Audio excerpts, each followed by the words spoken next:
we can talk about the hospitality or the hotel industry from the business side beside him. I mean, he's a very inspiring figure and also has been successful in his very young age. And I think I will just invite him, a good friend of mine, to this live chat. Hi, Nachiket. Hey, Rehan, good morning and good afternoon to all dialing in from Australia here. Good afternoon for you, Nachiket. It's almost lunch break, I think, or it's already past the lunch break time. Just about past, given that we had a little bit of delay as well, indicative of. Okay. I think. I hope I don't ruin your lunch break, and I know you're so busy, and I know you really spare your time for an hour talking with us. So really appreciate you joining us in our live YouTube this afternoon in City time, Nachiket. No, thank you so much, Rehan, for this opportunity and for having me as well. So looking forward to it. Sure, absolutely. I forgot to briefly introduce you, but since you're here, I'll just briefly introduce you to the audience. So Nackhiket Deshpande, he's a hotelier, a lot of experiences in the industry, and currently he's a global marketing manager for Marriott Australia. Is it correct, Nackhiket? Global sales manager, yeah. Global sales manager for Australia. And I actually read, I think it's an interesting article about you, Nachiket, about the Young Gun of the Year. So for me, I personally know him for a couple of years, so I know how bright he is. And you can see he always looks sharp and bright like this morning or this afternoon in Sydney time. I mean, I read that you have this high passion about hospitality since your very young age. Actually, in every episode of our Figure Talk, we want every guest speaker to inspire also for everyone, especially for the millennials who are about to start or kick off their career in the hotel industry, Nachiket. So would you mind, sharing your experience? Maybe I can ask first by asking this question. What actually motivates you? What actually the charm of this industry that you really this passionate to pursue your career? Thank you for such a wonderful introduction, Rehan. I think I should be speaking with you more often for all the kind things that you've just said about me. Thanks once again. And yes, that was a wonderful introduction.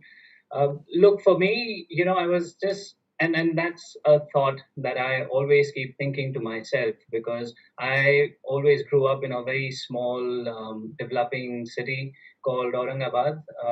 And hotels, or the idea or the concept of going out to a hotel or a restaurant, was so aspirational for our entire family that it was something that I always chased, right?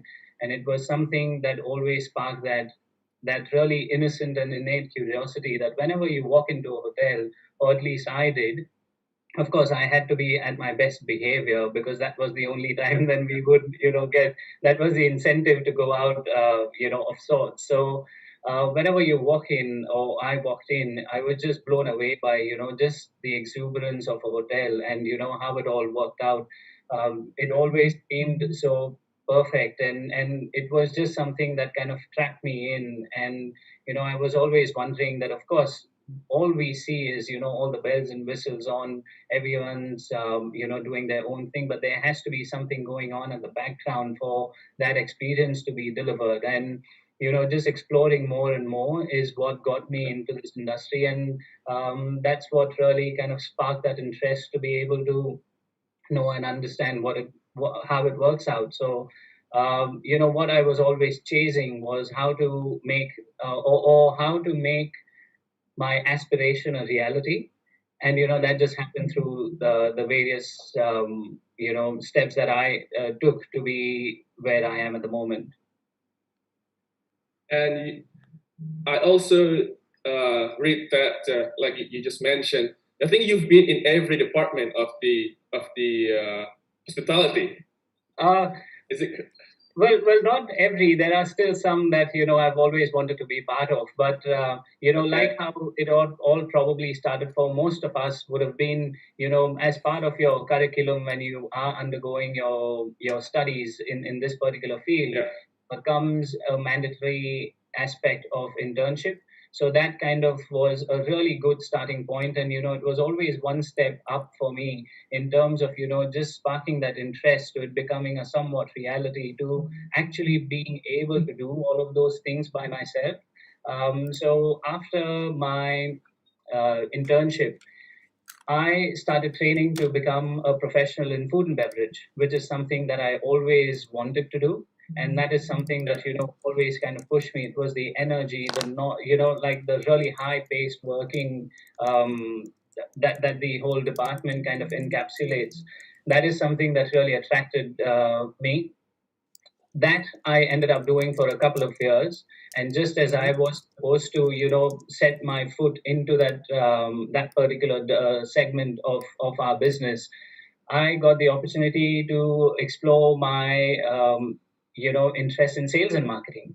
Um, Something of which I knew nothing about. What started off Oh. with tele-calling and telemarketing for one of the hotels that was opening at that time, the ITC Grand Chola, which was at that time the largest MICE hotel, which was opening with a multi-purpose service apartment kind of offering. That is something that just kicked off this path that I was on, and within 2.5 years, I was able to kind of claw my way up in a way to be able to expose myself to different verticals as well, whether it was travel industry sales or just mites or corporate. And just within such a short time, I was really fortunate enough to be able to get such exposure in a field that I knew nothing about. So yes, a bit of food and beverage, a bit of sales and marketing, and then when I chose to actually come over to Australia, is something that I had at the back of my mind that I always wanted. That was the missing piece, or something that I never knew what would have been had I been continuing in food and beverage. So that Mm. was a bit of part-time experience again back into operations with Four Seasons here, and that just kind of sealed it and confirmed to me that look, sales and marketing is something that where my passion lies. And Yeah. now I am in a fortunate position to be working with Marriott. Wow. Um, I think we've been talking about hospitality from the food and beverage front office, but I, I don't know. Maybe in our second talk previous episode, we never talked about the sales and marketing side, the business side of the hotel industry. I mean, it's interesting, right? Especially if you relate to Sydney as the tourism destinations. Um, Actually, what's the is there any difference working in the sales and marketing compared to F&B or other departments in the hotel, Nachiket, in your experience? Look, I think by virtue, you would say yes. At the end of the day, everybody in the hotel is working towards the same thing, right? Towards delivering Yeah. the customer experience that your company or your hotel stands out for. Now, how that happens, it's different, right? It's just like a car. Like the car, once you start it, it is going to either go forward or backwards. Now, which way you drive it is going to be different. So, in all aspects, the engine would do something different than the tires, than the steering wheel. So that's exactly like how sales and marketing would work as well. Um, just think of it like the mouthpiece or the voice of all the other things that work in unison. And that just kind of goes back to what really sparked my interest into all of this. Was there has to be something more than what just meets the eye, right? You walk in, Okay. you're being greeted by the people, you are being served good food, proper service, immaculate experience, everything. But there has to be something more than just that. So that is where sales and marketing kind of comes into picture, which is think of it, if you will, the brains or the mind of the business that is shaping everything else that you see when you walk in. Exactly. You're right. And marketing and sales, if you compare, it's like in strategic level of the operations, right? I mean, you project the sales target, things like that. But actually, um, I think there's like people also have the same interest with you to kick off the career in the hotel industry by jumping straight to the sales and marketing. Any advice, Nachiket, what actually requires for them for them to be in this department? Look, I think the one thing that, I have always believed and over these years have only come to understand more and more is that the one good thing about our industry or, the business that we are in, it is just so dynamic, right? Yeah. The skills that you would require are absolutely transferable. Now, that doesn't matter whether you are from food and beverage, whether you're from sales and marketing, from housekeeping, or anything else, right? It is not a very technical, not rocket science, as they say. We Exactly. don't have to, You're right. come up with formula and a whole bunch of other technical requirements to be able to do that. So I think, as long as there is that passion in individuals to be able to just be open to all learnings, I think our industry provides a great foundation or, the wheel for those who are willing to learn what it comes their way. For me, it was all about being open to experiences, right? For 2.5 years, I went straight into, operational foundations of food and beverage to a point where, that was my goal. But when I got this opportunity to move to sales and marketing, something, and mind you, I knew nothing about, it all started with, telemarketing. I was on the phone, cold calling, and that's how it is. And so that led from one thing to the other. It could be someone's forte, could not be. So there really isn't any, you know, uh, there really isn't something, if you want me to point out. Of course, having all the other skills in terms of, business aptitude and the ability to be able to vision certain things a particular way, that Yeah. goes without saying, right? You have to be a little more creative, but that goes without saying for any other department. So I think, as long as you're open or willing to learn anything, I think, that is just where it has to kickstart from, because that is how you see the world. Well, it is now changing. Traditionally, you would have general managers of hotels who would come Yeah. predominantly from operational backgrounds. Either they were Exactly. in, had forties in kitchen or food and beverage or any other departments. But now you see general managers coming from, the the more allied departments like sales and marketing, from finance and all of those things. So that just kind of goes to say that, just be open to everything. Try and, just be able to learn how the business works, rather than, only when you learn how the business works will you be able to work the business of sorts. Exactly. So it's actually fit for the millennials as long as you're open and you're willing and also fast learner, right? I mean, in hotel, everything's so dynamic, like Nachiket mentioned, so dynamic every day. You get new things happening. You can anticipate, and you don't have any your SOP. And actually, it's also open for so many opportunities for everyone in the industry, like Nachiket mentioned. As long as, again, like Nachiket mentions, you open to learn everything there, and you actually understand the business. That's the most important thing, right? That you get. And also, I remember the previous episode we talked about the service part of serving is also important, because it doesn't apply to the front office people, but also for the back office guys. They also required to have this soul and this willingness, like what Nachiket mentioned. So how is your life as a global sales manager? How your daily activities that you get? Look, I think, and that's kind of interesting because I've really never been able to, put it in one particular way, and that Okay. largely goes by how dynamic everything is. Like what you said, one day you could be working, with a corporate client, the other day you could be working with a sporting group, The following, you could be working with somebody from the entertainment business. So it's really kind of dynamic. In simplistic ways, what I get to do is just do something that a hotel would do, but on a global level. So essentially, Okay. it just is a big, big, big canvas that I kind of am responsible for, or at least am fortunate enough to be able to associate myself with, and just do the best that I can to be able to represent Marriott Hotels to our buyers in Australia. Okay. So far, what is your biggest challenge in your role? Uh, uh, the one thing that I have realized is ours is definitely a people industry. It is all about transacting, of course, with people, and when you amplify it or take it to a global level, there are so many complexities that come along with it, right? There are different cultures, there are different ways of Exactly. doing businesses, there are different personalities, there are different expectations.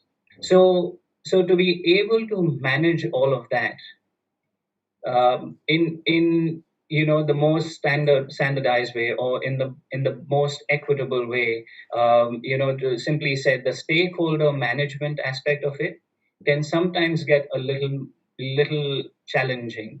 And what happens with me, I've realized, is that I find a little bit of comfort when I have things under my control.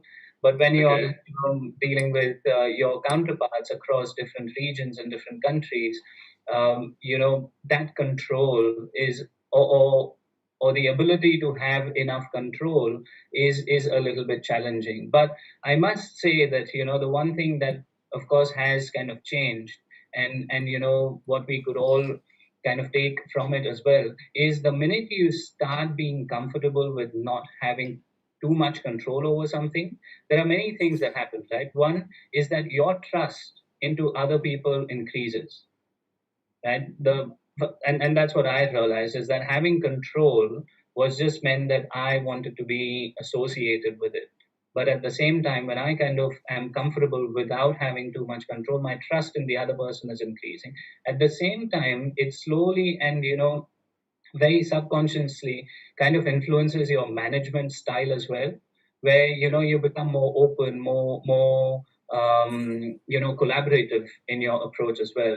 So of course there are challenges, but then that kind of imparts itself for the opportunity to not only do this in one country, but across the different regions that I would normally work with. Exactly. It's interesting that you mentioned about the complexities of global marketing, global sales, because there are cultures existing that we need to fit in. Um, let's talk about Sydney. I have this interesting article in Nackhiket because, of course, as a global sales manager, you also put these local values in your business offering. Let's say like that.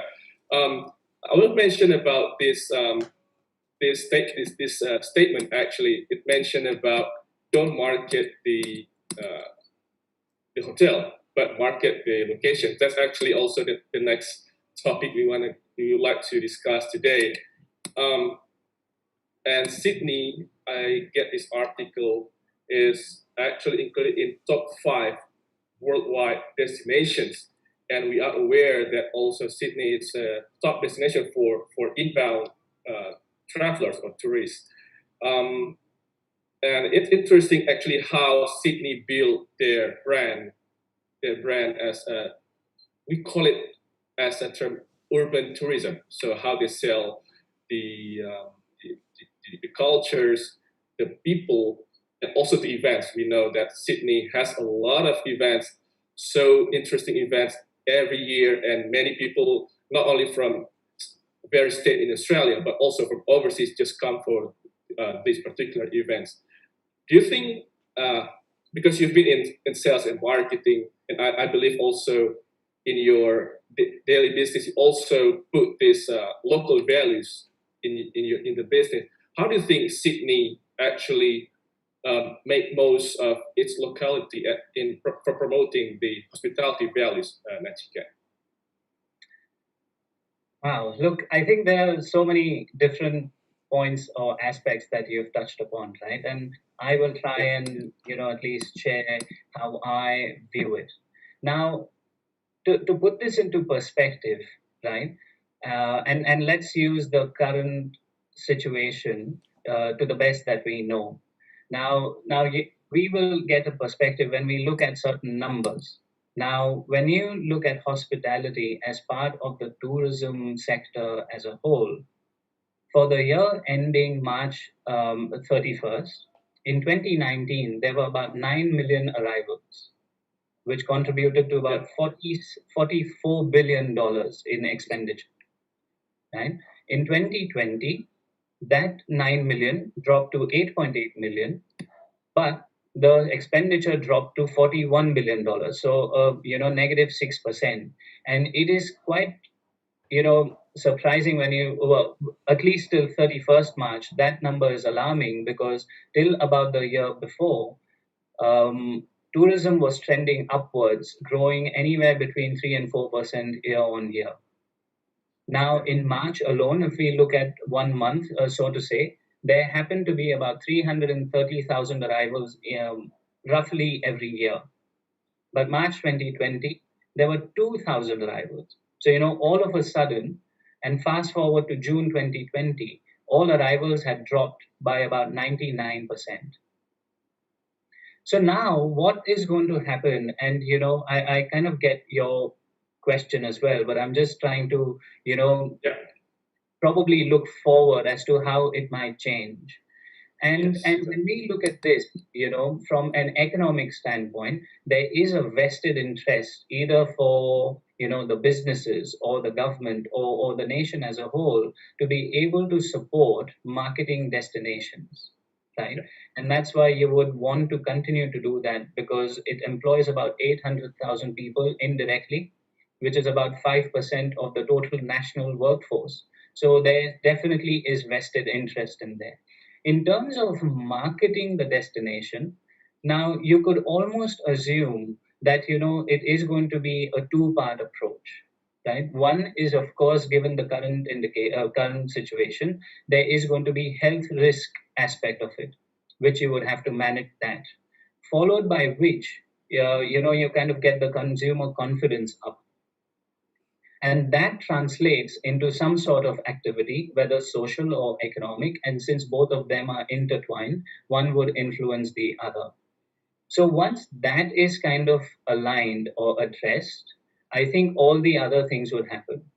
To come to your question about how certain cities seem to have done it better than the others or are yeah, perceived to be more popular than the others, and I always give this a thought as to why would one city have more visitation over the others, etc.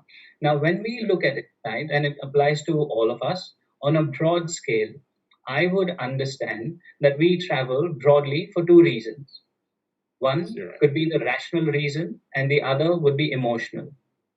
Rational reasons would be things like value for money, safety and security, logistics, can you get in and out or not. The second, emotional reasons would be more aspirational. Do they have the best in class nature? Is there any aquatic or sea oriented experiences like the beaches, etc.? Or is it the food and wine, or more aspirational? So where destinations kind of leverage, or the way that destinations would market themselves, would largely depend on which of the two are you calling on to. Is it the rational reason or the Yeah, emotional reason? And then you would look at different aspects. That's the reason, if you're appealing to the rational reasons, you would have more flight connectivity. So logistics are right. more important. Emotional reasons, something like food and wine, then you have, of course, the Hunter Valley or other wine producing regions, which play on a different level.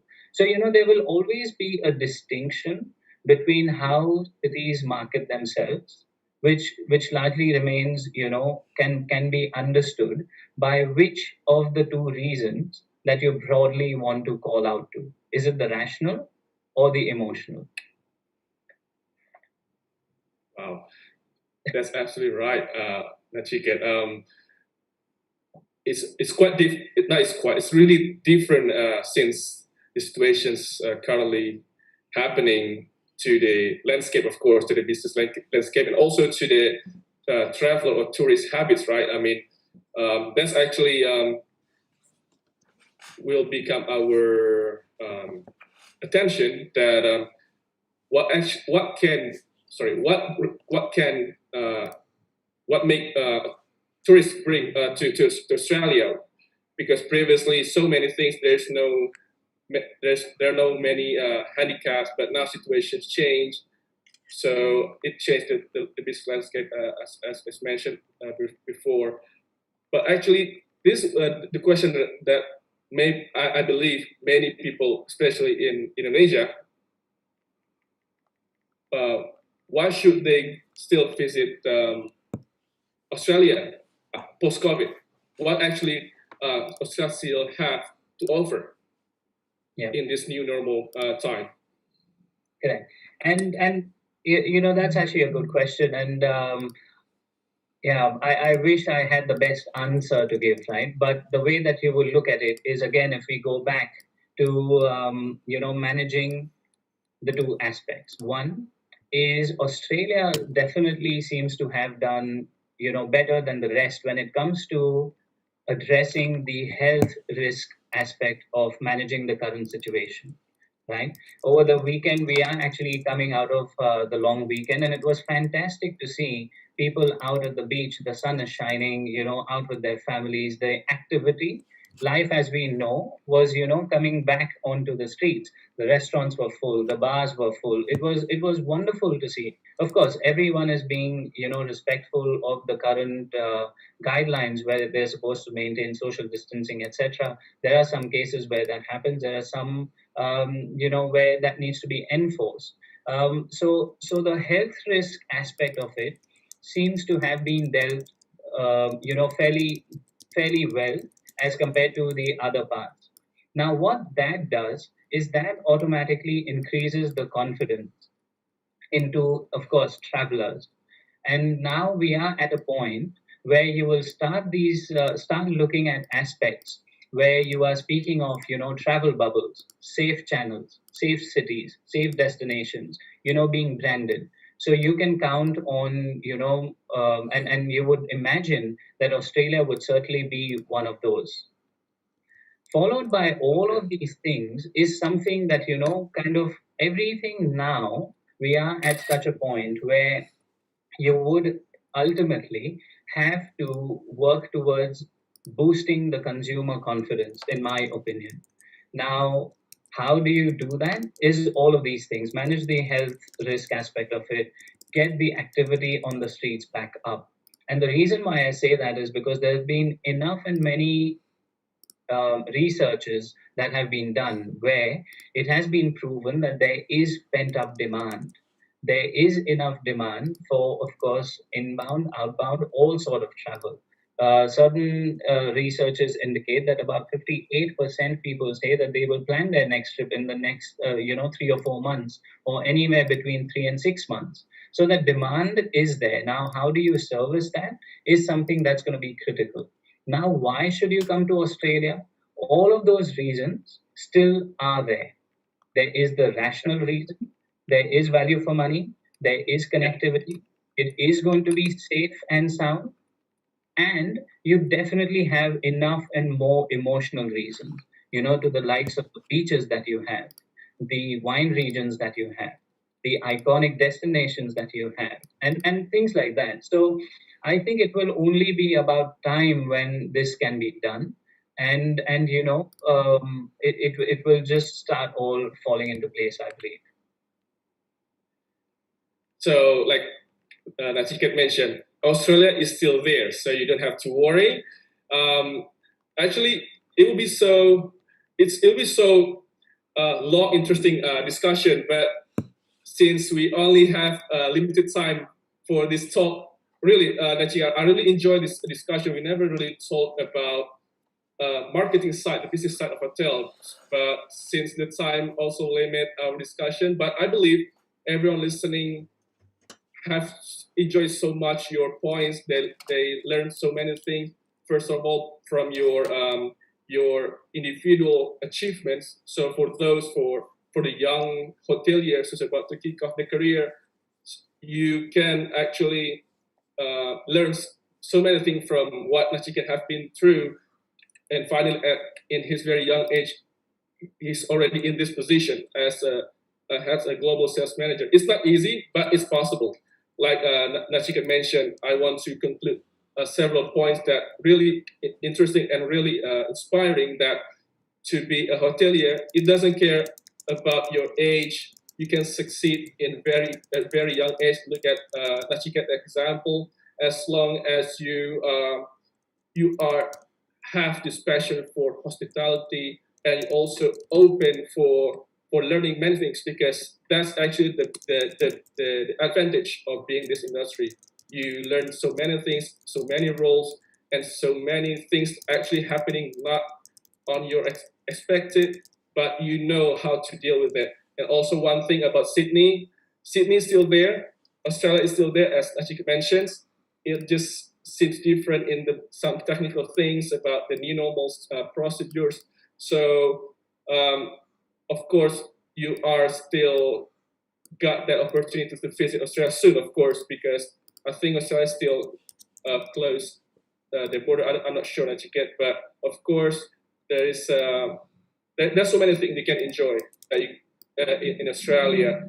Nachiket, thank you very much for joining us this afternoon in your Sydney time. I need a bit to rush because it's almost time. Because again, Nachiket is so busy and he's so accommodative, willing to spare 1 hour of his time from his daily work to speak with us. I really appreciate it, Nachiket, and I really hope that we can talk more about other topics in the next opportunities, in the next Figure Talks, Nachiket. Thank you so much, Rayan, again for having me, and have a good day. Thank you, Nachiket, for joining us. And also thank you guys for joining us live in our YouTube channel, Figure Pulse. And for you who missed this live stream, don't you worry, you can also watch the rerun. Very soon it's available in our YouTube, Figure Pulse.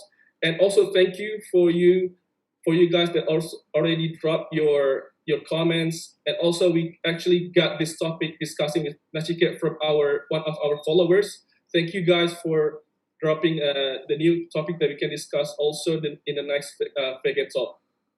For now, stay safe, stay healthy, everyone. We'll see you soon in our next Figure Talks. Goodbye.